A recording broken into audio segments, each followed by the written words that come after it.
আমাদের কোরবানি ঈদ আমরা হচ্ছে এবার ছাগল কোরবানি করেছি আল্লাহর নামে।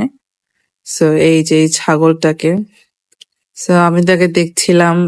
এটা আসলে আগের দিন ছিল, ঈদের আগের দিন। সো ঈদের দিন সকাল ভোরে হচ্ছে রুদ্র আর হচ্ছে আপনার ওরা ওদের দাদার বাড়িতে চলে গেছে। আর এর পরপরই হচ্ছে আমাদের হুজুর এসে ছাগল কোরবানি করে দিল।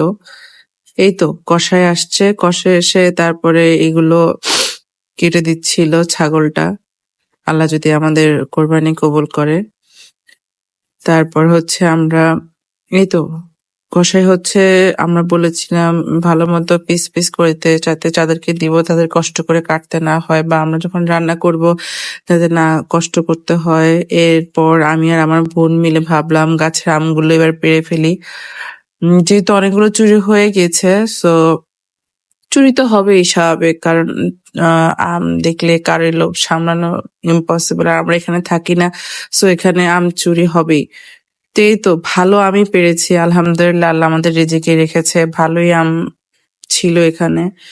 তারপর আমার বোন গোসল টোসল করে আমরা দুই বোন তারপরে হচ্ছে বাচ্চাদেরকে হচ্ছে সালামি দিচ্ছিলাম, সবাইকে মোবারক বলে বলে সালামি দিচ্ছিলাম। এরা সবাই হচ্ছে আমার কাজিনের বেবি, বাচ্চা কাচ্চা যা আছে।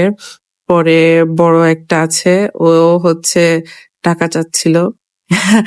বড়রা আসলে বড় হয়ে গেলে আর সালামি পাওয়া যায় না। এই যে দুষ্টটা, এই দুষ্ট হচ্ছে সালামি চাচ্ছিল, পরে আমার বোন দিয়েছে। এই তো এই আর কি, এইভাবে আমাদের ঈদটা কেটেছে।